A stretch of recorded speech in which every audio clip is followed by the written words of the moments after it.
اور ہو بہو اسی طرح نبی علیہ السلام نے اس کو تلاوت فرمایا. الفاظ وہی، حروف وہی، لہجہ وہی، ہر چیز ویسی ہی ہے جیسے کہ اوپر سے اللہ تعالیٰ کی طرف سے یہ کلام آیا. اور نبی علیہ السلام نے جیسے اس کو سکھایا صحابہ کو، تو صحابہ نے اس کو محفوظ کر لیا. اور وہ کلام آج 1400 سال سے زیادہ گزر گئے، اسی طرح دنیا میں چلا. تو یہ اللہ تعالیٰ کا وہ کلام ہے، چونکہ یہ کلام ہی خداوندی تھا، اس لیے اللہ تعالیٰ نے اس کی حفاظت کی خود ذمہ داری لی. اب دیکھیں کہ اگر کوئی بادشاہ یہ کمٹمنٹ کرے کہ ملک کی حفاظت کی ذمہ داری میرے ہو، میں یہ ذمہ داری قبول کرتا ہوں، تو وہ خود تو نہیں جا کے چاروں طرف پہرا دے سکتا. اس کے لیے وہ ایک فوج تیار کرتا ہے. فوجی کا سٹیٹس اچھا ہوتا ہے، تنخواہیں اچھی ہوتی ہیں، غذا اچھی ہوتی ہے، چن چن کے لوگ فوج میں رکھے جاتے ہیں جن کا آئی کیو اچھا ہو، پرسنالٹی اچھی ہو، حاضر دماغ ہو، اچھی تعلیم ہو، اچھا فیملی بیک گراؤنڈ ہو، اچھی پرسنالٹیز ہو. اور پھر ان کو اس کام پر لگایا جاتا ہے کہ جی آپ ملک کی سرحدوں کی حفاظت کرو. تو حفاظت تو فوج کرتی ہے، مگر بادشاہ کہتا ہے کہ دیکھو میں نے اس ذریعے سے اپنے اس کام کو کر دکھایا. اسی طرح اللہ تعالیٰ نے فرمایا کہ اس کی حفاظت کی ذمہ داری بھی ہمارے اوپر ہے. تو اللہ تعالیٰ نے یہ کیا کہ اپنے بندوں میں سے کچھ ایسے بندے جن کے دلوں میں قرآن مجید کی محبت ڈال دی، اپنی محبت ڈال دی. اب ایک چاہت ہوتی ہے ان کے اندر، ایک شوق ہوتا ہے میں قرآن پاک کا حافظ بنوں.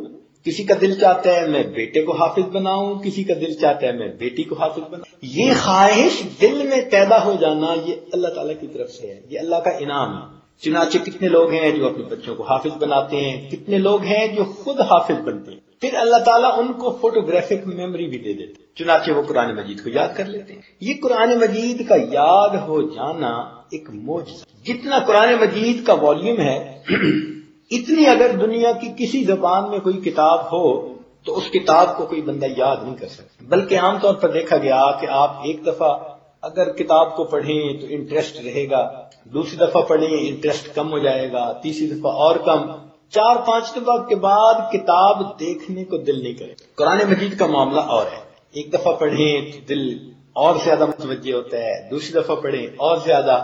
جتنا جو انسان قرآن مجید کی زیادہ تلاوت کرتا ہے اتنا قرآن مجید کے ساتھ اس کی اٹیچمنٹ بڑھتی چلی جاتی. ساری زندگی اس کو پڑھتے رہتے ہیں، اس کی لذت بڑھتی رہتی ہے، کم نہیں ہوتی. جیسے پیاسا بندہ سخت گرمی کے موسم میں ٹھنڈا پانی ملے تو کتنے شوق سے پیتا ہے، بالکل اسی طرح قرآن مجید سے محبت رکھنے والا بندہ اللہ تعالیٰ کے اس قرآن کو اسی شوق کے ساتھ پڑھتا ہے، دل نہیں بھرتا. عمریں گزر جاتی ہیں، زندگیاں ختم ہو جاتی ہیں، قرآن مجید کی وہ لذت ختم نہیں ہوتی. جب دیکھو ایک نئی لذت ہوتی ہے، ایک نیا سرور ہوتا ہے. تو اللہ رب العزت نے اس کی حفاظت اپنے بندوں سے لی.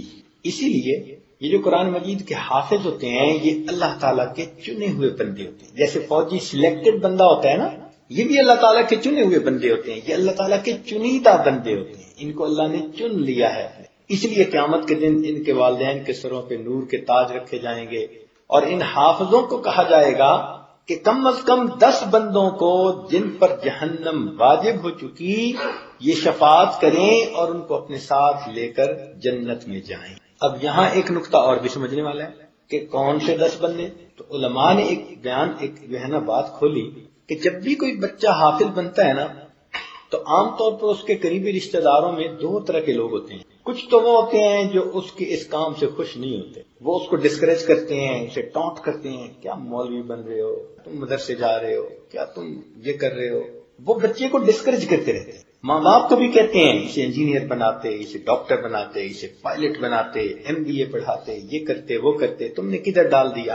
اور کچھ وہ ہوتے ہیں کہ جو اس بات پہ خوش ہوتے ہیں، چنانچہ وہ بچے کو پیار کی نظر سے دیکھتے ہیں، محبت کرتے ہیں، اس کی ہمت بڑھاتے ہیں، اس کو دعائیں دیتے ہیں، اس کو مارل سپورٹ دیتے ہیں. تو علماء نے لکھا کہ یہ 2 طرح کے گروپ ہو گئے. ایک وہ گروپ کہ جس نے اس کو پسند نہ کیا اور بچے کو ڈسکریج کرنے کی کوشش کی، اور وہ جنہوں نے انکریج کیا اور بچے کو مورلی سپورٹ کرنے کی کوشش کی. لہذا قیامت کے دن وہ تمام لوگ جو اس بچے کو ڈسکریج کرتے تھے وہ اپنے آپ کو اس کی شفاعت کے حق سے محروم کر دیں گے.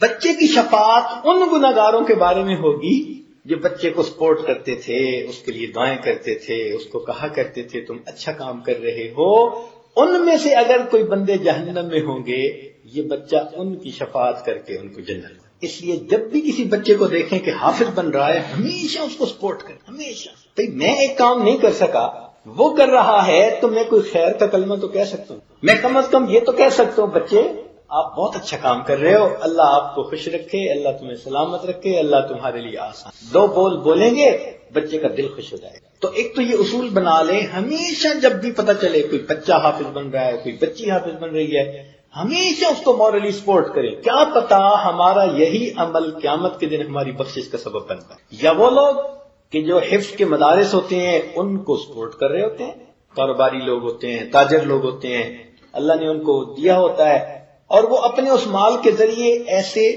مدارس کو چلانے میں ہیلپ فل ہوتے ہیں. یقیناً وہ لوگ ہوں گے جن کے لیے قیامت کے دن قرآن کی شفاعت ہوگی اور اللہ تعالیٰ کی ان کے اوپر رحمت. عام طور پر دیکھا ہے کہ آج کمپیوٹر پہ کوئی کام کیا جائے تو اس کو محفوظ کرنے کے 2 طریقے ہیں. ایک ہوتی ہے ہارڈ کاپی اور ایک ہوتی ہے سافٹ. ہارڈ کاپی تو یہ ہوئی کہ آپ نے کمپیوٹر پہ کوئی فائل لکھی, پھر پرنٹر سے اس کو پرنٹ کر کے فائل میں کاغذ لگا کے رکھ لیا, یہ ہارڈ کاپی کہلاتی. اور سافٹ کاپی یہ ہوتی ہے کہ آپ جو کچھ کام کیا اس کو ہارڈ ڈسک کے اندر یا فلاپی ڈسک کے اندر یا سی ڈی کے اندر ٹرانسفر کر, یہ سافٹ کاپی بن گئی. تو عام طور پر ڈیٹا کو 2 طرح سے محفوظ کیا جاتا ہے. اللہ تعالیٰ کی شان دیکھیں کہ اللہ رب العزت نے بھی 1400 سال پہلے سے ہی قرآن مجید کو 2 طرح سے محفوظ کروایا. ایک قرآن مجید کی ہارڈ کاپی اور ایک سافٹ کاپی.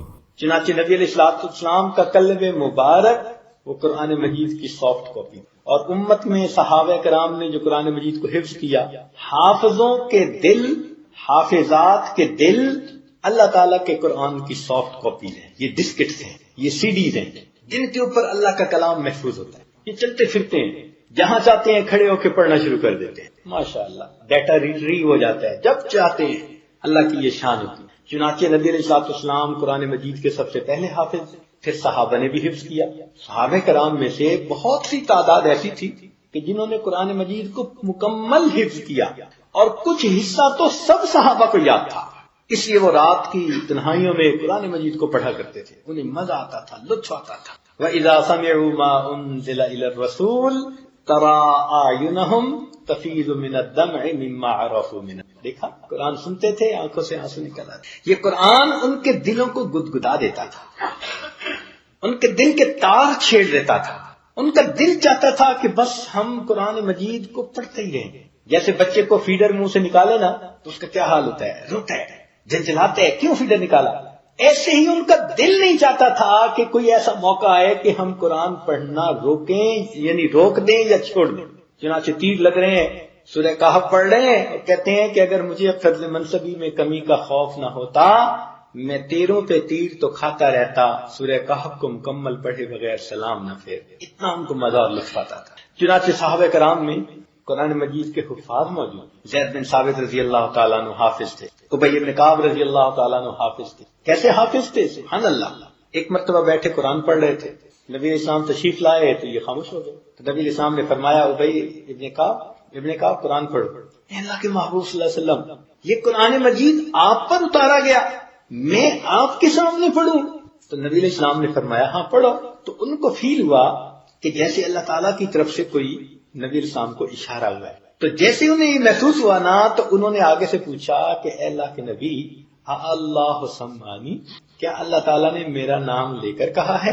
تو نبی علیہ السلام نے فرمایا نعم اللہ سماک, ہاں اللہ تعالیٰ نے تمہارا نام لے کر کہا کہ ابن کعب سے کہو قرآن سنائے, محبوب آپ بھی سنیں گے, میں پروردگار. کیسا وہ قرآن پڑھتے ہوں گے. اسی حدیث پاک میں آتا ہے کہ جب کوئی گانا گانے والی مغنیہ گانا گاتی ہے تو جتنے شوق سے لوگ اس کے کلام کو سنتے ہیں, گانے کو سنتے ہیں, اس سے زیادہ توجہ محبت کے ساتھ اللہ رب العزت اپنے قرآن پڑھنے والے بندے کا قرآن سن رہے ہیں. جب حافظ قرآن پڑھتا ہے سبحان اللہ تو فرشتے اس کی طرف لوٹ کے آتے ہیں, دوڑ کے آتے ہیں. حضرت جبریل علیہ السلام فرشتوں میں سے وہ ہستی ہیں کہ جن کو قرآن مجید پڑھنے کی سعادت اللہ نے عطا فرمائی. باقی فرشتے قرآن پڑھ نہیں سکتے, یہ فقط انسانوں پر اللہ کا کلام ہوتا ہے، وہ سن سکتے ہیں. اسی لیے ایک بندہ خود پڑھ نہ سکتا ہو تو جب اسے سنتا ہے تو اس کو زیادہ لذت محسوس ہوتی ہے. چنانچہ جیسے ہی کوئی قرآن مجید پڑھنا شروع کرتا ہے تو اللہ تعالیٰ کے فرشتے آتے ہیں اس کے اوپر، حتیٰ کہ تانتا بند جاتا ہے، آسمان تک ان کا سلسلہ لگ جاتا ہے، اللہ کے کلام کو سننے کے لیے آ جاتے ہیں. حتیٰ کہ حدیث پاک میں آتا ہے کہ وہ قریب ہوتے ہوتے ہوتے اس حافظ قرآن کے اتنا قریب ہوتے ہیں کہ اس کے لبوں پر اپنے منہ کو حصول برکت کے لیے رکھ دیتے ہیں. یعنی فرشتے بھی اس کے منہ کو بوسے دیتے ہیں کہ اس منہ سے قرآن نکل رہا ہے، اللہ کا کلام نکل. چنانچہ ایک صحابی اپنے گھر میں قرآن پڑھ رہے ہیں، چھوٹا سا صحن ہے، چارپائی ہے، بیٹا لیٹا ہوا ہے، قریب گھوڑا بندھا ہوا ہے، طبیعت میں چل رہی ہے، دل چاہتا ہے ذرا میں بلند آواز سے جہر میں قرآن پڑھوں. لیکن جب یہ ذرا جہر سے قرآن پڑھتے ہیں تو گھوڑا بتکتا ہے، ان ایزی فیل کرتا ہے، تو یہ ڈرتے ہیں کہ کہیں یہ میرے بچے کو نقصان نہ پہنچائے، لاتی نہ مار دے بچے کو، تو یہ آہستہ پڑھتے ہیں. پھر طبیعت مچلتی ہے، پھر اونچا پڑھتے ہیں، گھوڑا بتکتا ہے، پھر آہستہ پڑھتے ہیں. ساری رات اسی کاروائی میں گزر گئے. جب انہوں نے سلام پھیرا، آسمان کی طرف دیکھا تو انہیں کچھ روشنیاں نظر آئیں جو ان کے سر سے دور پیچھے آسمانوں کی طرف واپس جا رہی تھی. ان روشنیوں کو دیکھ کر حیران ہوئے. صبح نبی علیہ السلام کی خدمت میں حاضر ہو کر عرض کیا، اے اللہ تعالیٰ کے پیارے محبوب صلی اللہ علیہ وسلم، رات میرے ساتھ یہ معاملہ پیش آیا. تو نبی علیہ السلام نے فرمایا کہ جن کو تم نے روشنیوں کی شکل میں دیکھا وہ اللہ تعالیٰ کے فرشتے تھے، تمہارا قرآن سننے کے لیے آسمان سے اتر آئے تھے. اگر تم قرآن پڑھتے رہتے آج مدینہ کے لوگ اپنی آنکھوں سے فرشتوں کو دیکھ لیں. تو یہ قرآن مجید ایسی نعمت ہے. اللہ، قرآن مجید کے قاری گزرے ہیں امام عاصم رحمۃ اللہ، ان کے منہ سے بہت خوشبو آتی تھی. یعنی کیا مشک یا عنبر کی خوشبو ہوتی ہوگی جو ان کے منہ سے آتی تھی. سب لوگ بڑے حیران ہوتے تھے. ایک مرتبہ کسی نے کہا کہ حضرت آپ کون سی خوشبو منہ میں رکھتے ہیں کہ ایسی خوشبو تو کبھی سننے میں نہیں آئی، حیران ہوتا ہے بندہ. تو انہوں نے فرمایا کہ واللہ میں تو کوئی خوشبو منہ میں نہیں رکھتا. اس نے کہا حضرت مگر اتنی خوشبو آتی ہے، یہ کیا؟ فرمایا کہ ایک مرتبہ مجھے خواب میں نبی علیہ الصلوۃ والسلام کی زیارت نصیب ہوئی تو نبی علیہ السلام نے ارشاد فرمایا کہ عاصم، امام عاصم کوفی رحمۃ اللہ علیہ، تم قرآن اتنا شوق سے پڑھتے ہو اور زندگی اسی پہ لگا دی ہے، اور میں تمہارے لبوں کو بوسہ دوں. خواب میں نبی علیہ السلام نے میرے لبوں کو جب سے بوسہ دیا اس وقت سے میرے منہ سے خوشبو آتی. یہ اللہ کا کلام ہے. تو اس کی سافٹ کاپیز ہیں وہ تمام حفاظ، مرد ہوں، عورتیں ہوں، بچے ہوں یا بچیاں ہوں، جنہوں نے اللہ تعالیٰ کے اس کلام کو اپنے دلوں کے اندر محفوظ کر. تو یہ قرآن مجید کا معجزہ ہے کہ اس کو یاد کر لینا بھی اللہ تعالیٰ نے آسان کر دی. اس لیے سیدنا عمر خطاب رضی اللہ تعالیٰ عنہ نے مستقل ایک آرڈر کیا تھا امیر وقت کو، جو امیر جیش تھا، کہ جب تمہاری ایکٹیویٹیز ذرا سلو ہوں تو تم اپنے فوجیوں کو کہو کہ یہ اللہ کے قرآن کو یاد کریں. چنانچہ ہزاروں صحابہ اس آرڈر کے بعد پورے قرآن مجید کے حافظ بنے. تو یہ سلسلہ وہاں سے آگے چلتا، پھر تابعین بنے، تبع تابعین بنے، اور یہ سلسلہ اوپر والوں سے نیچے کی طرف چلتا چلا آیا. آج بھی شاگرد اپنے استادوں سے قرآن مجید حفظ کر رہے ہیں، اور پوری دنیا کے اندر الحمدللہ لاکھوں کی تعداد میں حفاظ موجود. عام طور پر ایک بچہ 2 سال سے لے کے 3 سال کی مدت میں قرآن مجید حفظ کر لیتا ہے. ایوریج بچہ جو ہے اگر اچھا ٹائم دے، شوق ہو، ذوق ہو، کوئی 2 سال میں کر لیتا ہے، کوئی 3 سال میں کر لیتا ہے، کوئی 2 سے بھی کم میں کر لیتا ہے. کتنا کم میں کر لیتا ہے؟ ایسے بھی بچے ہوتے ہیں جو 1.5 سال میں حافظ بن جاتے ہیں، کچھ 1 سال میں حافظ بن جاتے ہیں.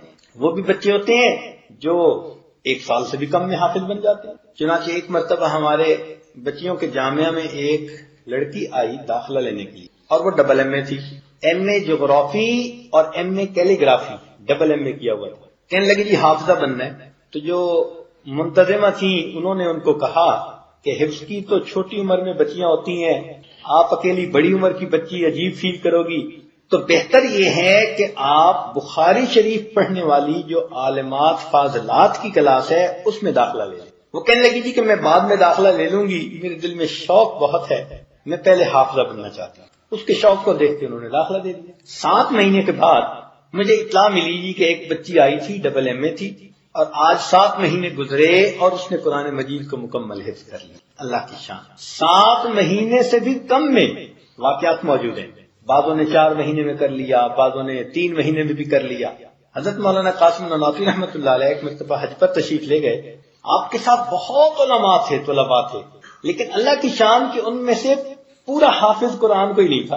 ادھر سے رمضان کا مہینہ شروع ہو گیا، حضرت نے فرمایا بھئی یہ بھی اچھا نہیں لگتا کہ اتنے بڑے بڑے علماء ہوں اور وہ آخری آیتوں کے ساتھ، سورتوں کے ساتھ تراویح پڑھ رہے ہیں، حضرت پھر کیا کریں؟ چنانچہ حضرت کیا کرتے کہ روزانہ دن میں ایک پارہ یاد کر لیتے اور شام کو، رات کو تراویح میں سنا دیتے۔ ادھر رمضان مکمل ہوا، ادھر ان کا قرآن مکمل ہو گیا۔ 30 دن میں قرآن مجید یاد کرتے۔ 30 سے بھی کم دنوں کے جو ہے نا وہ مثالیں موجود ہیں۔ امام محمد رحمۃ اللہ علیہ، امام اعظم ابو حنیفہ رحمۃ اللہ علیہ کے شاگرد، ایک بڑے باپ کے، نواب کے بیٹے تھے، بہت خوبصورت تھے، ذہین تھے۔ جب ان کے والد ان کو لے کر آئے کہ جی میرے اس بچے کو آپ علم پڑھائیں، قبول فرمائیں، تو حضرت نے ان کو اپنی شاگردی میں قبول کر لیا۔ تو پوچھا کہ بچہ کیا قرآن مجید کے حافظ ہو؟ تو انہوں نے کہا نہیں۔ امام اعظم حنیفہ رحمۃ اللہ علیہ نے فرمایا کہ میرے ہاں علم پڑھنے کے لیے حافظ ہونا شرط ہے، یہ پری کوالیفیکیشن ہے میرا شاگرد بننے کے لیے، لہذا جاؤ قرآن پاک کو حفظ کر کے آؤ۔ تو امام محمد رحمۃ اللہ علیہ چلے گئے۔ ٹھیک 1 ہفتے کے بعد دوبارہ آئے، حضرت اپنا شاگرد بنا لیجیے۔ حضرت نے فرمایا بھائی تمہیں کہا ہے کہ حفظ کر کے آؤ۔ حضرت نے قرآن مجید کو حفظ کر کے پھر آپ کے پاس آیا، 1 ہفتے میں قرآن مجید کے حفظ مکمل کر۔ اور مفتی تقی عثمانی دعوت برکاتہم نے اپنی کتاب چھوٹی سی ہے تراشے، اس میں یہ واقعہ لکھا کہ چند بڑے بڑے علماء بیٹھے ہوئے تھے، تذکرہ چھڑ گیا کہ فلاں عالم بھی ہے، حافظ بھی ہے، فلاں فقط عالم ہے۔ تو ان میں ایک آدمی تھا، اس کا نام تھا ہشام کلبی۔ اس کے بارے میں کہا گیا کہ یہ بھئی عالم تو بہت بھاری ہے، بڑا ہے، مگر حافظ نہیں ہے۔ تو وہ کہتے ہیں کہ مجھے اس وقت احساس ہوا کہ اچھا مجھے مکمل حافظ ہونا چاہیے، وہیں بیٹھے بیٹھے میں نے حفظ کا ارادہ کر لیا اور تیسرے دن میں پورے قرآن مجید کا حافظ بن چکا تھا۔ ایسی بھی مثالیں موجود۔ اب دیکھیے کہ اتنی بڑی کتاب اور 3 دن میں، یہ تو اللہ تعالیٰ کی طرف سے ہی ہے۔ ایسے لگتا ہے کہ جیسے ادھر سے وہ کاپی کی یعنی کمانڈ گئی اور ادھر سے ڈیٹا ٹرانسفر ہونے میں جیسے بس چند سیکنڈ لگ جاتے ہیں نا، کوئی ایسا ہی سلسلہ بنا، اللہ نے پورے قرآن کو ٹرانسفر ہی کر دی، ماشاءاللہ۔ اچھا یہ بھی عجیب بات ہے کہ مختلف عمر کے لوگوں نے قرآن مجید حفظ کیا۔ یہ نہیں ہے کہ بچوں نے کیا یا جوانوں نے کیا یا بوڑھوں نے کیا، نہیں، ہر عمر کے بندے نے قرآن مجید کے حفظ کیا۔ چنانچہ ایسی بھی مثالیں ہیں کہ نوجوان حافظ بنے، کوئی 20 سال میں بنا، کوئی 30 سال میں بنا، کوئی 40 میں، 50 میں، مگر چھوٹی عمر کی بھی مثالیں ہیں۔ ہمارے ہاں عام طور پر بچے 10 سال 11 سال کی عمر میں قرآن مجید کے حافظ مکمل بن جاتے ہیں، اور بہترین ایج یہی ہوتی ہے کہ بچے کو پہلے 5 کلاسیں پڑھائی جائیں اسکول کی، تاکہ اس کے اندر تھوڑی سمجھ بوجھ آ جائے اور پھر اس کو قرآن مجید کا حافظ بنایا جائے، تو وہ بچہ 1.5 سال 2 سال میں قرآن مجید کو مکمل حافظ بن جائے۔ کئی جگہوں پر ترتیب یہ ہے کہ اسکول کے ساتھ ہی حافظ بنا لیتے ہیں، جیسی بھی ترتیب ہو، بہرحال یہ بیسٹ ایج ہوتی ہے قرآن مجید یاد کرنے۔ 7 سال کی عمر میں بھی بچے قرآن مجید یاد کر لیتے ہیں۔ پچھلے سال کے اجتماع پر ہمارے ہاں ایک حافظہ بچی نے پڑھا، اس کی عمر 7 سال پوری نہیں تھی، 6.25 سال عمر تھی۔ وہ اتنی چھوٹی تھی کہ جب ہم نے اس کو میز پہ کھڑا کیا تو ہمارے بعد پٹھان دوست کہنے لگے کہ یہ گڑیا قرآن پڑھنے والی کہاں سے آئی تھی؟ وہ سمجھتے تھے کوئی پلاسٹک کی گڑیا قرآن پڑھ رہی تھی، اتنی چھوٹی بچی تھی، اور وہ حافظہ بن گئی 6.25 سال کی عمر میں قرآن پاک کی حافظہ۔ اس سے کم عمر کی بھی مثالیں موجود ہیں۔ چنانچہ ہارون رشید کے دور میں ایک بچے کو اس کے والد لے کر آئے، جس بچے کی عمر 5 سال تھی اور وہ قرآن مجید کا حافظ تھا۔ اتنا چھوٹا بچہ تھا، کتابوں میں لکھا ہے کہ جب والد نے کہا کہ بیٹا قرآن پڑھو تو وہ ضد کرنے لگا کہ ابو پہلے میرے ساتھ وعدہ کریں کہ مجھے گڑ کی ڈلی لے کے دیں گے یا نہیں۔ اس زمانے کی چنگم کینڈی یہی کچھ ہوتا تھا، گڑ ہی ہوتا تھا۔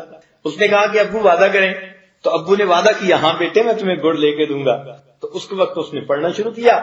ہارون رشید خود بھی حافظ تھا، اس نے مختلف جگہوں سے اس سے قرآن پاک سنا، اللہ کی شان، بچے نے ہر جگہ سے صحیح قرآن پاک سنا دیا۔ تو 5 سال کی عمر میں بھی بچہ۔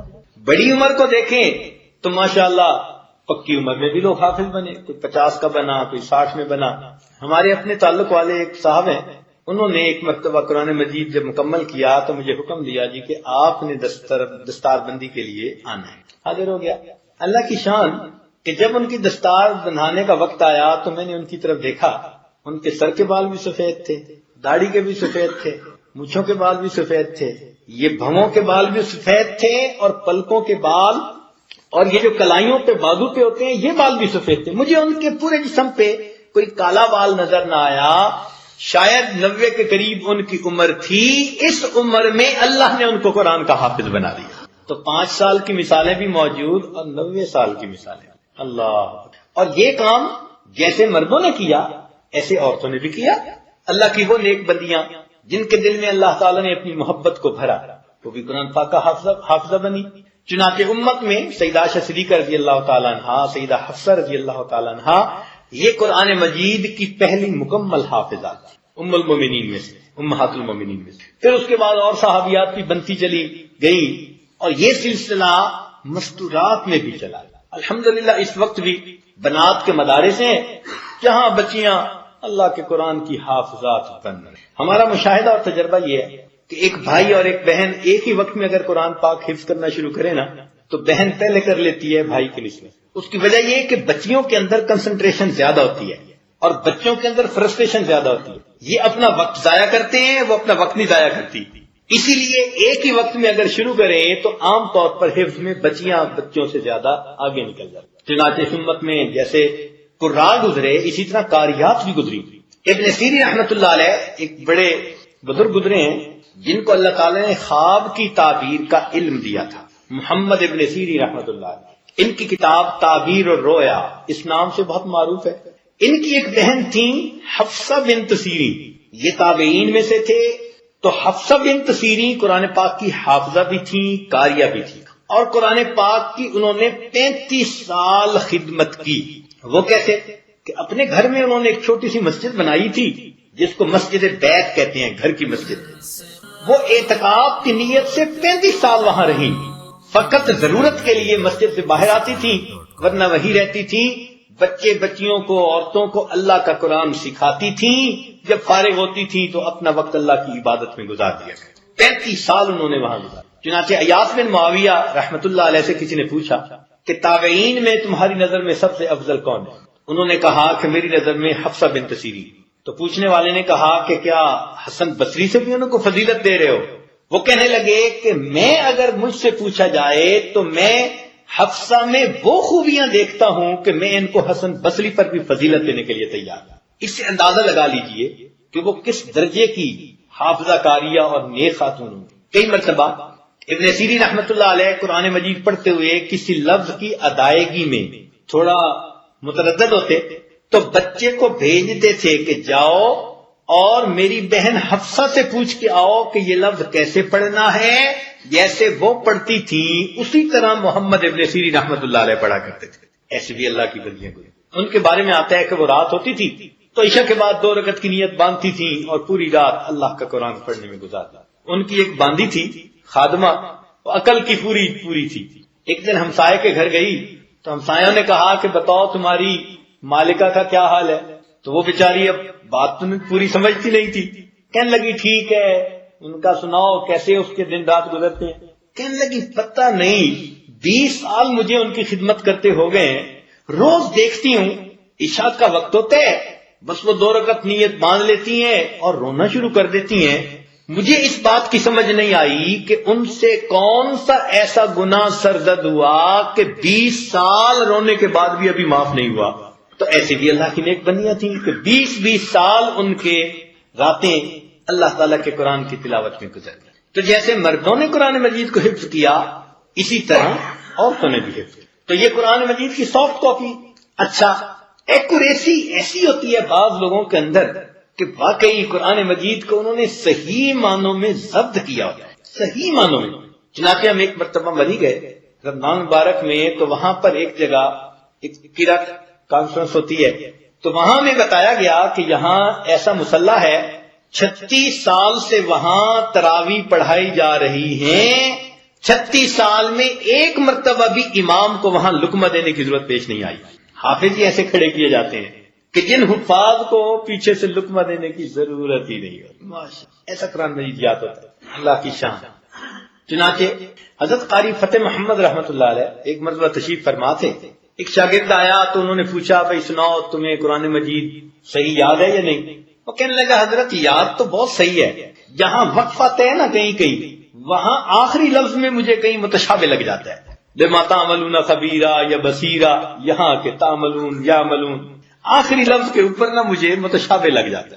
حضرت نے فرمایا اچھا میں تمہیں آخری لفظ سناؤں کہ ہر آیت کا آخری لفظ کیا ہے؟ اس نے کہا سنائیں.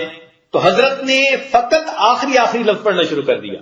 مثلا العالمین الحمدللہ رب العالمین الرحیم الرحمن الرحیم الدین مالک یوم الدین. ہر آیت کا آخری ایک لفظ پڑھتے پڑھتے الف لام میم سے شروع کر کے والناس تک پورا قرآن پاک. ایسے لگتا ہے جیسے سکرین پر ان کے سامنے اللہ کا قرآن پاک لکھا ہوا ہوتا تھا، آنکھوں سے دیکھ کے پڑھ رہے تھے. ایسے بھی قرآن مجید کے حافظ.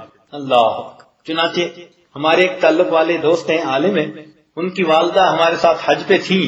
وہ قرآن مجید کی عاشقہ ہیں، بری عورت ہیں، مگر اللہ نے ان کے دل میں قرآن مجید کی محبت عجیب بھری ہے.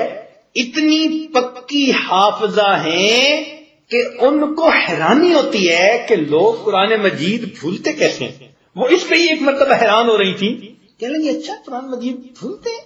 یہی ان کو سمجھ میں نہیں آ رہا تھا کہ قرآن مجید میں بھول کیسے ہو جاتی ہے. اتنی قرآن مجید کی پکی حافظ. اللہ. تو ایسا بھی یاد.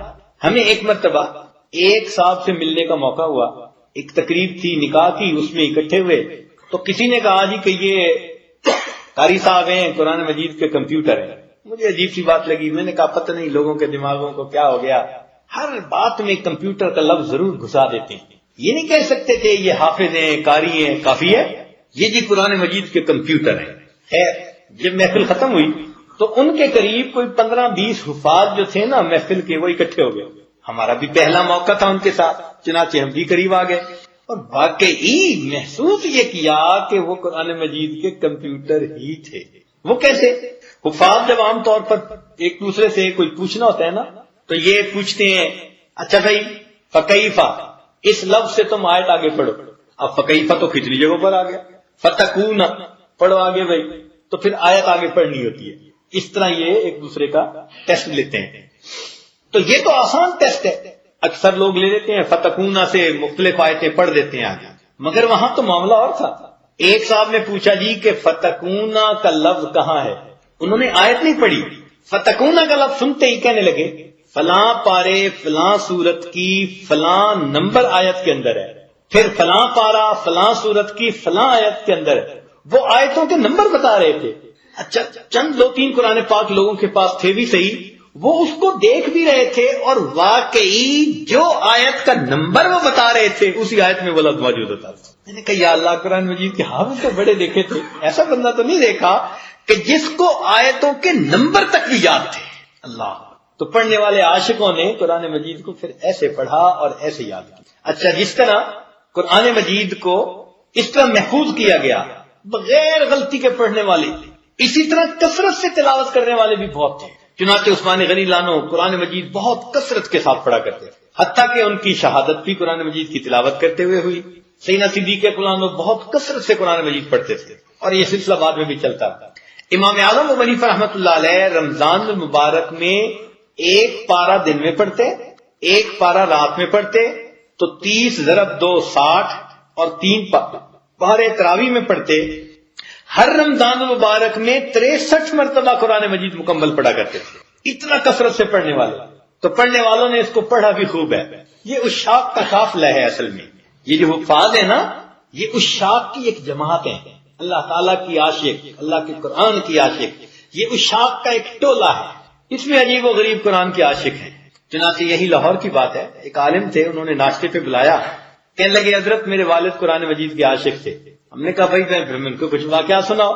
کہنے لگے جی کہ ایک مرتبہ کسی نے انہیں بتایا کہ اگر آپ 2 سال روزانہ ایک قرآن پڑھتے رہیں تو قرآن مجید کا فیض آپ کی آنے والی جنریشن کے اندر جاری ہو جائے گا، نسل میں جاری ہو جائے گا. کہنے لگے میرے والد صاحب نے پڑھنا شروع کر دیا، روز ایک قرآن مجید مکمل پڑھ لیتے، روز قرآن مجید مکمل پڑھ لیتے. سردی بھی، گرمی بھی، صحت بھی، بیماری بھی، خوشی بھی، غمی بھی، دیس بھی، پردیس بھی، کتنے مختلف حالات ہوتے ہیں، مگر انہوں نے پورے 2 سال روزانہ ایک قرآن مجید مکمل کیا. حتیٰ کہ اللہ تعالیٰ نے ان کی نسل میں قرآن مجید اس طرح جاری کیا کہ آج میرے والد کے جتنے بیٹے، جتنی بیٹیاں اور ان کے آگے جتنے بیٹے، جتنی بیٹیاں 7 سال سے اوپر کی عمر کے ہیں، سب کے سب قرآن مجید کے حافظ ہیں. میرے والد کی نسل سے کوئی بچہ بچی ایسی نہیں کہ 7 سال سے اوپر عمر ہو قرآن کا حافظ نہ بنا. پڑھنے والوں نے اس کو 12 گھنٹے میں بھی پڑھا، 10 گھنٹے میں بھی پڑھا. ایک مرتبہ ہم سرحد کی طرف گئے تو وہاں ایک مدرسہ ہے جس میں گردان حفظ کو مضبوط پکا کرنے والی وہ بہت اچھی کرواتے ہیں، ہمارے اپنے تعلق والے ہیں. تو میں نے ان سے پوچھا کہ جی بتائیں آپ کا طریقہ کار کیا ہے. انہوں نے کہا کہ ہم بچوں کو اس وقت سلاتے ہیں، اس وقت جگاتے ہیں، یہ کھلاتے ہیں، یہ سمجھاتے ہیں، سارا انہوں نے ترتیب بتائی. تو جب میں نے سب سن لیا تو میں نے کہا کہ جی پھر آپ اس کا امتحان کیسے لیتے ہیں؟ کہنے لگے جی بس ہم ایک ہی سوال پوچھتے ہیں. میں حیران ہوا کہ قرآن مجید کا حافظ بن کے امتحان دینے اور ایک ہی سوال پوچھتے ہیں. میں نے کہا جی کیا؟ کہنے لگے جی 4-5 حفاظ اس کے گرد بیٹھ جاتے ہیں، ہر ایک کے پاس قلم ہوتا ہے، کاغذ ہوتا ہے، اور ہر ایک نے الگ الگ اس کی غلطی کو نوٹ کرنا ہوتا ہے. الفاظ کی غلطی کہاں، حروف کی ادائیگی کی غلطی کہاں، یہاں غنہ نہیں کیا، یہاں پر نہیں کیا، یہاں اس کی مدد ٹھیک نہیں کھینچی، فلاں نہیں کیا. صفات کا بھی خیال رکھتے ہیں، تجوید کا بھی، اور ہر ایک اپنا اپنا لکھتا رہتا ہے. 4-5 ممتحن ہوتے ہیں گرد بیٹھے ہوئے، اور کہنے لگے جی صرف ایک جو ہے نا اس سے سوال پوچھتے ہیں. کہ جی کون سا سوال پوچھتے ہیں؟ کہنے لگے جی وہ 5 حافظ ایک وقت میں بیٹھ کر اس بچے کو کہتے ہیں بچہ ہمیں پورا قرآن سنا دو.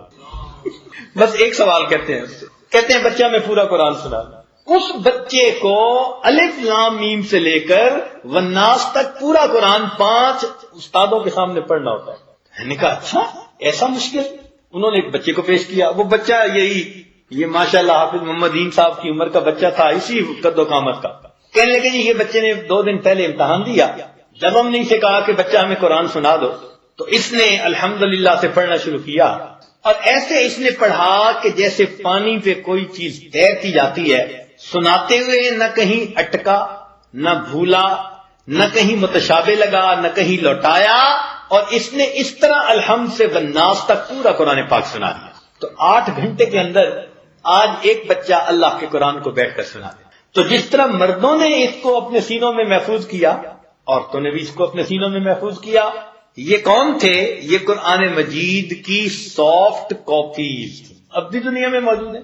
ہمارے ایک دوست تھے، 1973 کی بات ہے شاید. اس زمانے میں ایک ایسا وقت آ گیا تھا کہ جب دہریت، سوشلزم، کمیونزم کی طرف لے جانے والے بڑے ایکٹیو ہو گئے تھے. کوئی کہتا تھا ایشیا سرخ ہے، کوئی کہتا تھا ایشیا سبز ہے. وہ عجیب سا سلسلہ تھا. اس زمانے میں ہم یونیورسٹی میں تھے، تو ہمارے ایک دوست جو تھے وہ سٹیل مل کراچی کے اندر جاب لی انہوں نے، تو ان کو بھیجا گیا رشیا ٹریننگ حاصل کرنے کے لیے. وہ کہتے ہیں کہ مجھے وہاں جمعہ کا دن تھا تو میں نے لوگوں سے کہا کہ مجھے تو مسجد دکھاؤ، میں مسجد میں جا کے نماز پڑھوں. لوگوں نے کہا جی کہ یہاں باقی مسجدیں تو بند ہیں، بس 1-2 مسجدیں ٹورسٹ کے لیے کھولی ہوئی ہیں، تو آپ یہیں پڑھ لو. میں نے کہا نہیں، بس میرا دل کافی اداس ہے مسجد سے، میں جاتا ہوں مسجد کا خادم ملا. میں نے کہا کہ بھئی مسجد کھولو. اس نے کہا جی کھول تو میں دیتا ہوں، اگر آپ کو پولیس پکڑ کے لے گئی تو ذمہ دار میں نہیں ہوں گا. میں نے کہا مجھے پرواہ نہیں ہے، میں اپنے ملک میں بھی مسلمان تھا، میں یہاں بھی مسلمان ہوں، میں اپنی اگر نماز ادا کروں گا تو کون مجھے پکڑ سکتا ہے، میں مہمان ہوں، میں کوئی بھاگ کے تو نہیں آیا ہوا. کہنے لگے میں نے اذان دی، نماز پڑھی، تو قریب کے گھروں کے جو بچے تھے نا انہوں نے مجھے دیکھ لیا، تو انہوں نے اپنے گھر والوں کو جا کے بتا دیا. جب میں نماز پڑھ کے نکلنے لگا تو قریب کے چند مرد عورتیں جو تھے وہ آئے، مجھے دیکھا اور اشارہ کیا کہ بھئی آپ ہمارے پاس چائے کی دعوت قبول فرمائیں. میرے پاس بھی ٹائم تھا، میں نے کہا بہت اچھا. کہنے لگے کہ میں ان کے پاس چلا گیا. جب ان کے گھر چلا گیا انہوں نے کنڈی لگا لی اور انہوں نے دیکھا کہ اب باہر کا بندہ کوئی نہیں، تو وہ بڑے اب مطمئن ہو گئے کہ چلو سب اپنے ہیں، اب کوئی انٹیلیجنس والا نہیں ہے کہ جو شکایت لگائے گا مصیبت کھڑی کرے گا. کہنے لگے انہوں نے کھانا کھلایا، چائے پلائی، پھر باتیں پوچھنے بیٹھ گئے پاکستان کے بارے میں، مسلمانوں کے بارے میں. اب صورتحال ایسی تھی کہ جہاں میں بیٹھا تھا میرے آگے چھوٹے چھوٹے بچے تھے، ان کے پیچھے مرد تھے، اور مردوں کے پیچھے گھروں کی عورتیں بھی تھیں. قدرتاً میرے دل میں خیال آیا تو میں نے آگے بیٹھے ہوئے ایک بچے سے پوچھا کہ بچے تم قرآن پاک پڑھنا جانتے ہو؟ اس نے سر ہلایا کہ ہاں میں جانتا ہوں. میں نے اپنی جیب سے قرآن مجید نکالا چھوٹا اور اس کے سامنے یوں کر کے کہا کہ اچھا یہاں سے پڑھو. اب وہ بچہ کبھی قرآن مجید کو دیکھتا ہے، کبھی مجھے دیکھتا ہے، کبھی قرآن مجید کو دیکھتا ہے، کبھی مجھے دیکھتا ہے. میں نے کہا پڑھو نا، یا ایھا الذین آمنوا قوا انفسکم واہلیکم نارا. جیسے ہی میں نے 2 لفظ پڑھے تو بچے نے پڑھنا شروع کر دیا اور وہ پڑھتا ہی جا رہا تھا. مجھے بڑی حیرانی ہوئی، بھی پہلے پڑھتا نہیں تھا، اب پڑھنا شروع کیا تو رکتا نہیں ہے. تو میں نے اس کے والد سے پوچھا کہ یہ کیا مسئلہ؟ تو اس کے والد نے کہا کہ جی بات یہ ہے کہ آپ لوگ خوش نصیب ہیں، مسلمان ہیں، مسلمانوں کا ملک ہے، آپ کے گھروں میں، مسجدوں میں، ہر جگہ پر اللہ کا قرآن موجود ہے، جہاں چاہو بیٹھ کے پڑھو، کوئی روکنے والا نہیں. ہم جس ملک میں ہیں یہاں ہم گھروں میں نہیں رکھ سکتے، مسجدوں میں نہیں رکھ سکتے. اگر کسی کے ہاں ایک کاغذ، ایک صفحہ، ایک ورق قرآن مجید کا مل جائے تو اس گھر کے لوگوں کو پھانسی کی سزا ملتی ہے. تو ہم نے تو اپنے بچوں کو کبھی قرآن پاک دکھایا بھی نہیں، دیکھا بھی نہیں. تو ہوتا یہ ہے کہ جو پرانے حافظ ہمارے تھے نا، جب انقلاب آیا ہم اپنے بچوں کو ان کے پاس شاگرد بھیج دیتے تھے بنا کر کہ جی درزی ہیں، ہمارا بچہ درزی کا فن سیکھ رہا ہے. تو استاد اس کو کپڑے بھی سینا سکھاتا اور ساتھ ساتھ نابینا بچے کی طرح اس کو 2 آیتیں 3 آیتیں زبانی بتا دیتا. وہ بچہ زبانی یاد کر لیتا، وہ زبانی سبق دے دیتا، وہ یاد کر لیتا.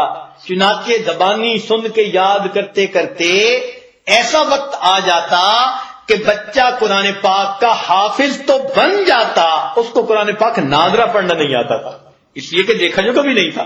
تو جب آپ نے پہلے دکھایا کہ جی یہاں سے پڑھو تو اس کو کیا پتا، اس نے تو کبھی قرآن پاک دیکھا ہی نہیں. کہنے لگے میں حیران ہوا کہ لوگوں تم کاغذ پہ لکھے قرآن مجید پر تو پابندیاں عائد کر سکتے ہو، اور یہ جو سینوں پر لکھا ہوا ہے تم ان پر کیسے پابندیاں عائد کر سکتے؟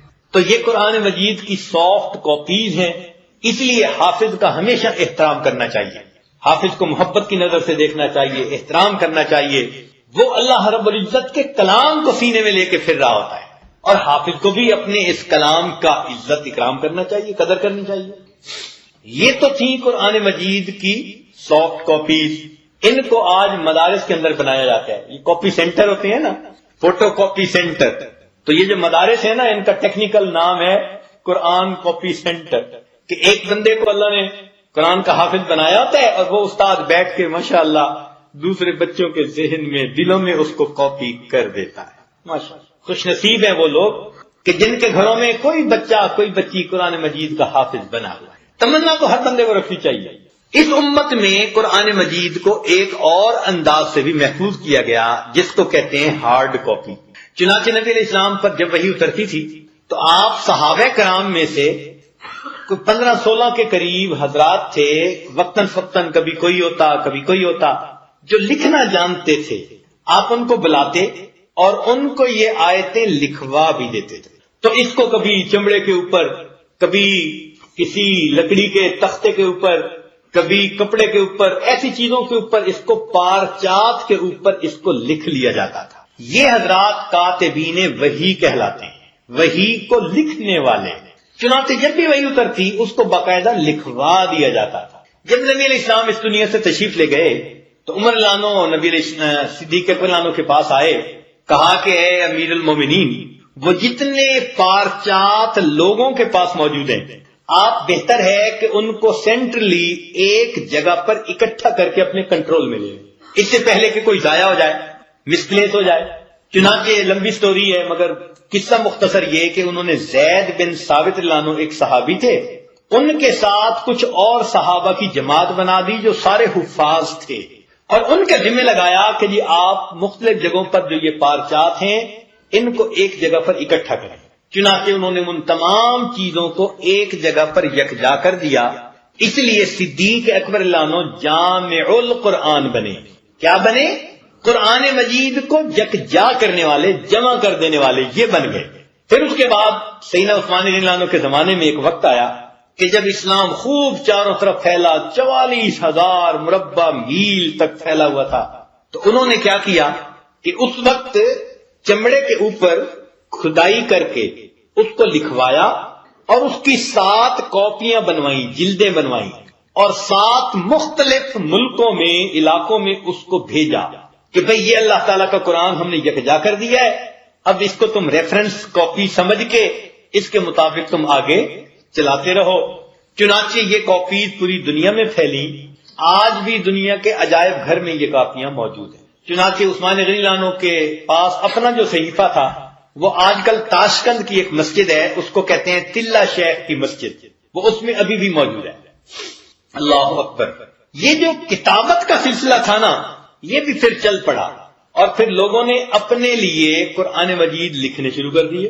کچھ کاتب لوگ ہوتے ہیں جن کو اللہ تعالیٰ خوش خطی دیتے ہیں، انہوں نے مستقل قرآن مجید اپنے لیے دوسروں کے لیے لکھنے شروع کر دی. یہ کتنا لیبوریس کام تھا. آج تو فوٹو کاپی کرو، پرنٹ کرو، کتنی آسانی ہے.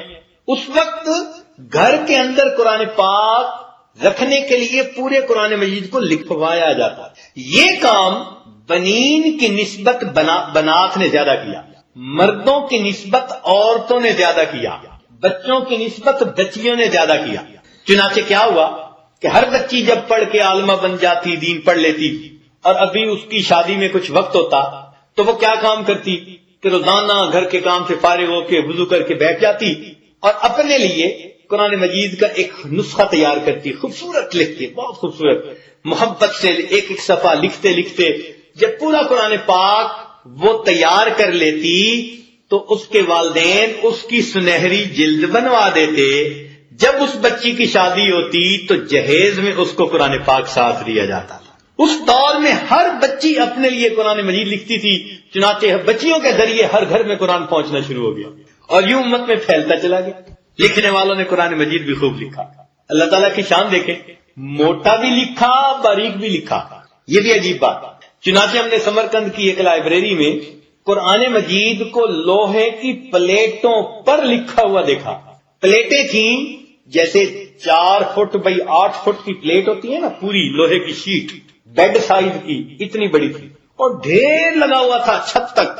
ایک پلیٹ ایک صفحہ تھا اور اس کے اوپر انہوں نے انگریو کیا ہوا تھا، یعنی لکھا تھا نا تو وہ پینٹ سے نہیں لکھا ہوا تھا بلکہ لکھ کے اس کو کھودا گیا تھا، انگریو کیا گیا تھا. تو میں نے ان سے پوچھا بھائی یہ قرآن مجید کے کاپی کیسی؟ وہ کہنے لگے جی دیکھیں لوگوں کے ہاں ٹائم کا ایک سٹینڈرڈ ہوتا ہے، یہ گرین وچ ٹائم ہے، یہ فلاں ٹائم ہے، جس نے گھڑی ملانی ہو اچھا جی فلاں ٹائم کے ساتھ ملا لو. اسی طرح پہلے وقت کے علماء نے اس کو لوہے پر کھود کر لکھوا لیا تاکہ قرآن پاک محفوظ ہو جائے، صدیوں سلامت رہے. اور اگر کبھی کہیں قرآن مجید کے کسی لفظ کے لکھنے میں کوئی شبہ وارد ہو تو اس قرآن مجید کے لفظ کو اس سٹینڈرڈ کے ساتھ آ کر ملا لیا جائے. وہ قرآن مجید کا سٹینڈرڈ بھی موجود، ہاتھوں سے لکھے ہوئے نسخے چھوٹے بڑے موجود، اور اللہ تعالیٰ کی شان کہ چھوٹے چھوٹے نسخے بھی موجود. کئی ایسے کاتب تھے جو باریک لکھنے میں ماہر تھے. اللہ نے اپنے بندوں کو مختلف صفات دی ہیں، وہ باریک لکھنے میں ماہر تھے. چنانچہ ایک کاتب کے بارے میں آتا ہے کہ وہ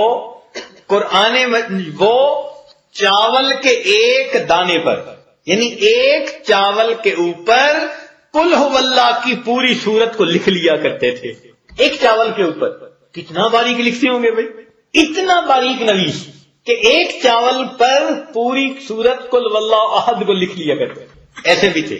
چنانچہ ہم نے سمرقند کی ایک لائبریری میں چھوٹا سا قرآن مجید دیکھا، بالکل اتنا چھوٹا سا، ایسے جیسے کوئی طویل سا ہوتا ہے بس ایسا، اور لکھنے والے نے اس کو ہاتھ سے لکھا ہوا تھا. اتنا چھوٹا لکھ دیا. اور پھر ہم نے وہاں پر ایک اور قرآن مجید بھی دیکھا، وہ تھا پتوں کے اوپر لکھا ہوا. بالکل اس کا صفحہ ہم نے دیکھا جیسے بڑے پتے کا کوئی درخت ہو نا تو اس کے پتے لے لیے جائیں، خشک کر لیے جائیں. اب اللہ کی شان، انہوں نے پتوں پر کوئی کیمیکل لگایا تھا یا کیا، پتوں کی رگیں نظر آتی تھیں، پتے صاف نظر آتے تھے اور اس کے اوپر قرآن پاک لکھا ہوا. وہ کہنے لگے کہ اس کی تاریخ بنتی ہے کہ جب کاغذ ایجاد نہیں ہوا تھا تو اس وقت لوگ اپنے زمانے میں پتوں پہ قرآن مجید لکھ کر پھر اس کی جلد بنا کر رکھا کرتے. وہ قرآن مجید بھی آج دنیا میں موجود ہے. تو یہ قرآن مجید لکھنے کا بھی سلسلہ عجیب ہے. پھر رشیا میں ایک علاقہ ہے، اس کا نام ہے کازان. کازان میں ایک عالم تھے، ان کا نام تھا حمزہ بے رحمت اللہ. حمزہ بے رحمت اللہ علیہ ان کا نام تھا. انہوں نے لینن گراڈ میں ایک پرنٹنگ پریس میں سب سے پہلے قرآن مجید کو پرنٹ کرنے کی سعادت حاصل کی. پھر اس کے بعد ہیمبرگ جرمنی کے اندر قرآن مجید حفظ کیا گیا. پھر تیسرے نمبر پر ایران میں جو ہے اسی طرح پرنٹنگ پریس پر چھاپا گیا تو چھپائی کا سلسلہ شروع ہو گیا. الحمدللہ آج چھاپے خانے پر اتنے قرآن مجید چھپ رہے ہیں، بڑے سائز میں، چھوٹے سائز میں، خوبصورت. اللہ کا لفظ سرخ جو ہے وہ روشنائی سے لکھا ہوتا ہے.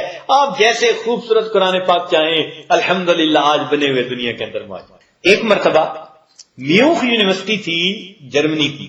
آپ لوگ تنگ تو نہیں ہو رہے کہ بھئی زیادہ لمبا میں بات کر گیا؟ اچھا جزاک اللہ. میوخ یونیورسٹی جرمنی میں ایک مرتبہ ایک پروجیکٹ دیا گیا. پروجیکٹ یہ تھا کہ مسلمان اعتراض کرتے ہیں کہ جی ہماری کتاب محفوظ ہے، جب یہ دنیا کے کتنے ملکوں میں پرنٹ کی جاتی ہے تو کہیں نہ کہیں تو کچھ نہ کچھ گڑبڑ ہو سکتی ہے، تو اس کو ویریفائی تو کیا جائے. یہ واقعی بڑی بات تھی ویریفائی کرنا. اللہ اکبر. چنانچہ انہوں کے لیے فنڈ الگ کر دیا گیا، لوگ الگ کر دیے گئے. انہوں نے دنیا کے مختلف ملکوں کے شہروں سے قرآن مجید خریدے اور 40,000 کاپیاں اکٹھی کر لی ایک جگہ پر. پھر سٹاف رکھ کے انہوں نے ان کو آپس میں کمپیئر کرنا شروع کیا. 40,000 قرآن مجید کے ایک ایک لفظ کو آپس میں مقابلہ کر کے دیکھا گیا تو وہ اس نتیجے پر پہنچے کہ کہیں ایک حرف کا فرق بھی نہیں تھا. انا نحن نزلنا الذکر وانا لہ لحافظون.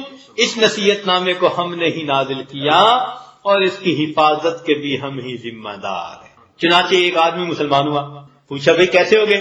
کہنے لگے جی کہ میرے ذہن میں خیال آیا کہ یہودی کہتے ہیں ہم ٹھیک ہیں، عیسائی کہتے ہیں ہم ٹھیک ہیں، مسلمان کہتے ہیں ہم ٹھیک ہیں، 3 دنیا کے بڑے مذاہب تو یہی ہے نا. تو میں نے کہا مجھے کیا پتا کون ٹھیک ہے کون نہیں، تو میں ویریفائی تو کروں.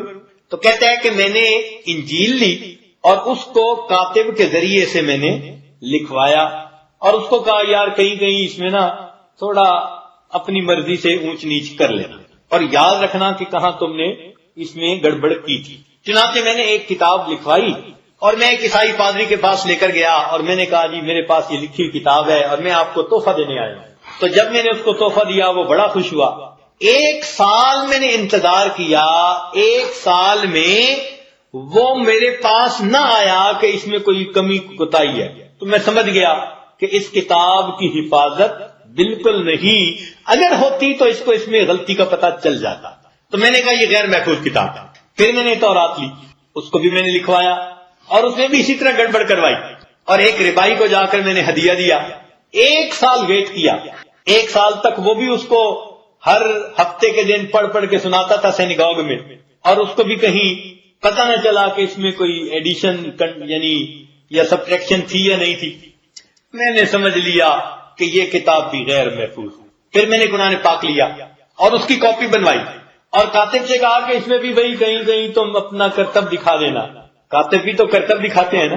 چنانچہ ایک کاتب تھا جس کو لکھتے ہوئے کچھ نہ کچھ اونچ نیچ کر دینے کا شوق تھا، خبت تھا، وہ کچھ نہ کچھ کر ہی دیتا تھا. لوگ لے کے آتے تھے مسودہ کچھ اور وہ اپنی مرضی سے کچھ نہ کچھ کر دیتا. ایک بندے نے اس سے قرآن پاک لکھوانا تھا، اس نے کہا بھائی میں نے سنا ہے کہ تم کر دیتے ہو، خبردار اس میں کچھ نہ کرنا. اب وہ جاہل تھا، اتنا علم تو تھا نہیں. لوگ کاتب نے پتہ کیا تماشا کیا کہ اس کے لیے قرآن پاک لکھ رہی ہے. اس نے کہا کوئی اس میں تم نے گڑبڑ تو نہیں کی؟ کہ نہیں گڑبڑ میں نے کوئی نہیں کی، بس 1-2 جگہ ایسے ذرا مجھے کچھ محسوس ہوا تھا. نے کہا کیا؟ کہنے لگا کہ لکھا ہوا ہے فخر موسیٰ صعیقا. تو خر تو گدھے کو کہتے ہیں اور گدھا تو عیسیٰ علیہ السلام کا نام تھا اور یہاں موسیٰ علیہ السلام کا نام تھا تو وہاں میں نے موسیٰ کی جگہ عیسیٰ کا نام لکھا. اور عصا آدم تو عصا تو تھا حضرت موسیٰ علیہ السلام کا، تو نام آدم لکھا ہوا تھا، میں نے موسیٰ علیہ السلام لکھ دیا. اس نے کہا پھر کیا؟ کہنے لگا بس میں نے اور کیا کہنا تھا. 1-2 جگہ میں نے دیکھا فرعون کا نام تھا، قارون کا نام تھا، تو وہ مجھے اچھے نہ لگے کہ دیکھو یہ کافر لوگ ہیں ان کے نام قرآن میں، تو میں نے تمہارے باپ اور دادا کا نام رکھا. اس نے کہا اور کیا کیا؟ کہنے لگا یار بس مجھے 3-4 جگہ شیطان کا نام بھی یاد. تو میں نے کہا کہ اس مردود کا نام تو بالکل نہیں ہونا چاہیے، تو تم چونکہ لکھوا رہے تھے میں نے تمہارا نام اس کی جگہ پر لکھا. تو جب یہ کہا جاتا ہے نا کہ قرآن مجید میں کوئی ایڈیشن نہیں ہو سکتی، اس کا کیا مطلب ہے ذرا سمجھنے کی ضرورت ہے. اس کا مطلب یہ نہیں ہے کہ اب کوئی کاپی ایسی پرنٹ ہی نہیں ہو سکتی جس میں کوئی لفظی غلطی نہ ہو، نہیں، پاسبلٹی ہے، لیکن غلطی اس میں قرار نہیں پکڑ سکتی. بات سمجھ رہے ہیں نا؟ کوئی بندہ چھاپنے والا چھاپ سکتا ہے جس میں غلطی سے کوئی حرف ہو، کوئی نقطہ اونچ نیچ ہو جائے، کوئی زیر زبر کی غلطی ہو جائے، ایسا پاسبل ہے ہاں، لیکن وہ غلطی قرار نہیں پکڑ سکتی. جیسے ہی کسی کے پاس آئے گا تو بندہ اس کو دیکھے گا تو حافظ فوراً بتا دے گا کہ بھئی یہ تو یہاں پر ٹھیک نہیں لکھا ہوا، تو غلطی قرار نہیں اس میں پکڑ سکتی. چنانچہ وہ کہتا ہے کہ میں نے قرآن پاک لکھوایا جس میں کاتب نے کرتب بھی دکھایا اور میں ایک حافظ قرآن کے پاس لے کر گیا. میں نے کہا یار میرے پاس ایک کاپی تھی، کتاب تھی، تو میں تمہیں ہدیہ دینے آیا. کہنے لگے 3 دن نہیں گزرے تھے، میرے گھر کا دروازہ کھٹکھٹایا گیا، میں باہر نکلا تو میں نے دیکھا کہ حافظ صاحب ذرا سیریس ہیں اور مجھے کہتے ہیں کہ یہ کاپی آپ نے کس سے لکھوائی تھی؟ میں نے کہا کہ ہاں ایک کاتب سے لکھوائی تھی۔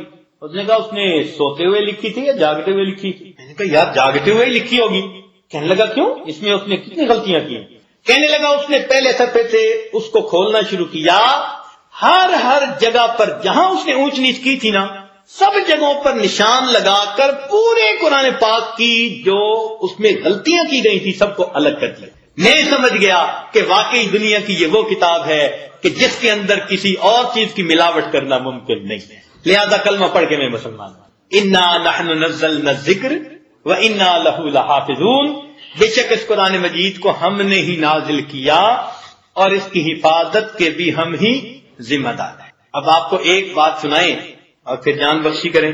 یہ آج ان دنوں واشنگٹن میں تھا تو وہاں پر ایک کمیٹی بنی ہوئی تھی، انٹرفیتھ کونسل اس کا نام تھا۔ کسی نے آ کر بتایا کہ جی اس میں مسلمان یعنی ہندو بھی ہیں اور یہودی بھی ہیں، عیسائی بھی ہیں، فلاں بھی ہیں، فلاں بھی ہیں، مگر مسلمان کوئی بھی نہیں۔ چنانچہ وہ لوگ جب اکٹھا مل بیٹھتے ہیں نا تو ظاہر تو کرتے ہیں کہ ہم مختلف ادیان کو سمجھنے کے لیے یہ بنائی ہے، مگر نزلہ سارا اسی پر گزرتا ہے جو موجود نہیں ہوتا۔ تو وہ اسلام پر اعتراض کرتے ہیں اور اسلام کے بارے میں بہت ہی زیادہ وہ اگینسٹ کام کر رہے ہیں، لہذا کسی نہ کسی کو وہاں جانا چاہیے۔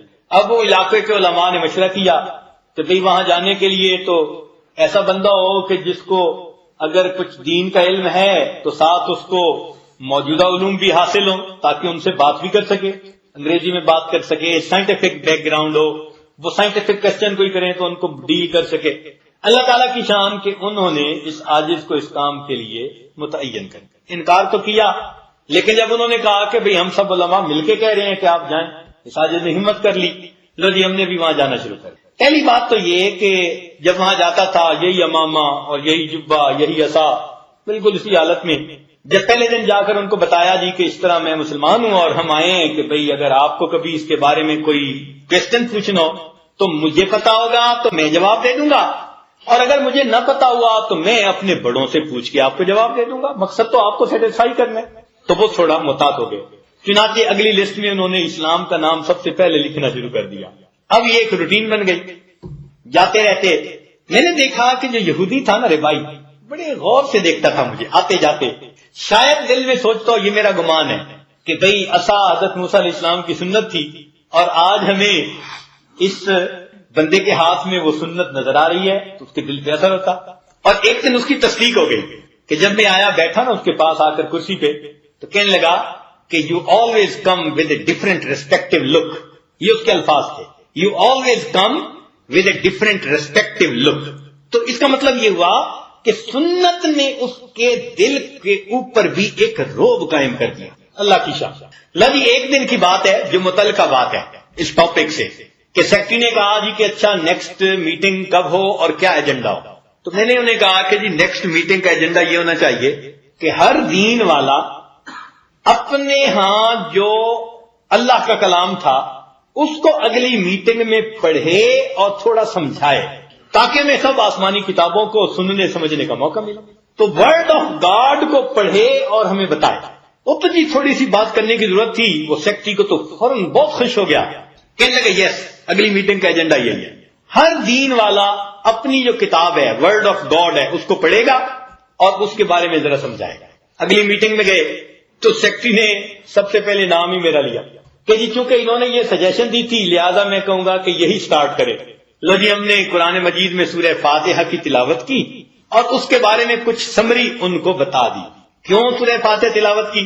حدیث پاک میں آتا ہے کہ جو تمام آسمانی کتابوں میں تھا سب کچھ اللہ نے قرآن مجید میں نازل فرما دیا، جو پورے قرآن مجید میں تھا اس کو اللہ نے سورہ فاتحہ میں نازل فرما دیا، اور جو کچھ سورہ فاتحہ میں جو کچھ سورہ بقرہ میں تھا اللہ نے اس کو سورہ فاتحہ کے اندر نازل فرما دیا۔ تو سورہ فاتحہ جو ہے نا یہ سمری ہے پورے قرآن مجید کی، لہذا ہم نے اس کی تلاوت کی اور تلاوت کر کے ان کو اس کے بارے میں بتا دیا۔ چلیں بات مکمل ہو گئی۔ اب آگے ایک وہ بیٹھے ہوئے تھے پادری صاحب، ان کی باری آئی تو انہوں نے جی اپنی بائبل کھولی اور وہ پہاڑی کا واز، ایک خاص واز ہے، وہ بڑا مزے سے پڑھتے ہیں اس کو، پہاڑی کے واز کو، تو انہوں نے وہ پہاڑی کا واز پڑھنا شروع کر دیا۔ جب پڑھا تو میں نے کہا جی کہ میرا ایک اس پر کوشچن ہے. سیکٹری نے کہا کیا؟ میں نے کہا جی کہ ایجنڈا میں یہ بات پاس ہوئی تھی کہ ہر دین والا جو کچھ ان کے پاس ورڈ آف گاڈ ہے وہ پڑھ کے سنائے گا. تو یہ تو انگریزی پڑھ رہے ہیں، تو کیا بائبل انگریزی میں آئی تھی؟ اب جب میں نے یہ پوائنٹ کھولا نا تو ان کو فیل ہو گیا اوہو ہم تو ٹریپ ہو گئے. اب وہ عیسائی پریشان، کسی کے پاس کوئی جواب نہیں، اس لیے کہ وہ تو عبرانی زبان میں تھی. اب تورات والا بھی پریشان، وہ بھی پریشان. آدھا منٹ تقریباً خاموشی رہی. آدھے منٹ کے بعد وہ جو یہودی ربائی تھا نا وہ آگے بڑھا اور کہنے لگا مسٹر احمد، مجھے احمد کہتے تھے اس محفل میں، کہنے لگا مسٹر احمد میں اس بات کو آج سب کے سامنے لاؤڈ اینڈ کلیئر کہہ رہا ہوں کہ پوری دنیا کے مذاہب میں سے صرف مسلمان ایسے ہیں کہ جن کے پاس ورڈ آف گاڈ اصلی حالت میں موجود ہے، ہمارے پاس فقط ٹرانسلیشن موجود ہے. اتنی خوشی ہوئی اس دن، اتنی خوشی ہوئی کہ اللہ، پوری دنیا کے لوگ بالآخر اس بات کو ماننے پہ مجبور ہو گئے کہ اللہ تیرا ایک قرآن محفوظ ہے، اس کے سوا دنیا میں کوئی اور کتاب محفوظ نہیں ہے. میں نے کہا انا نحن نزلنا الذکر وانا لہ لحافظون، ہم نے ہی اس قرآن مجید کو نازل کیا اور اس کی حفاظت کے بھی ہم ہی ذمہ دار. اب اس کا ترجمہ ذرا چھوٹا سا ایک نقطہ سن لیجئے. انا ہم نے، نحنو ہم نے، نزلنا ہم نے. تو یہ عجیب سا خطاب ہے. بندہ تو ایک دفعہ کہتا ہے نا جی ہم نے نازل کیا، کافی ہوتا ہے. نہیں، انا ہم نے، نحنو اس کا معنی بھی ہم نے، نزلنا اس کا معنی بھی ہم نے. یہ کیا مسئلہ ہے؟ تو علماء نے پھر اس کے معارف کو کھولا ہے. وہ کہتے ہیں کہ تاکید میں کئی مرتبہ بات کو ذرا لوٹا کر کیا جاتا ہے تاکہ اگلے کے دل کو تسلی ہو جائے. اللہ تعالیٰ نے اس صیغے میں جو اس کو استعمال کیا نا الفاظ کو، ان کا مطلب تاکید تھا. کیا؟ ہم نے، ہاں ہم نے، ہاں ہم نے ہی اس قرآن کو نازل کیا اور اس کی حفاظت کے بھی ہمیں ذمہ دار ہیں. اللہ رب العزت ہمیں بھی قرآن مجید کے فیوزات سے، انوار و برکات سے حصہ نصیب فرمائے اور قیامت کے دن اس قرآن مجید کی شفاعت نصیب فرمائے. اور جو بچہ حافظ بنا، اللہ تعالیٰ اس بچے کو عامل قرآن بنائے، عالم قرآن بنائے، ناشر قرآن بنائے، داعی قرآن بنائے. اللہ تعالیٰ اس بچے کو عاشق قرآن بنائے.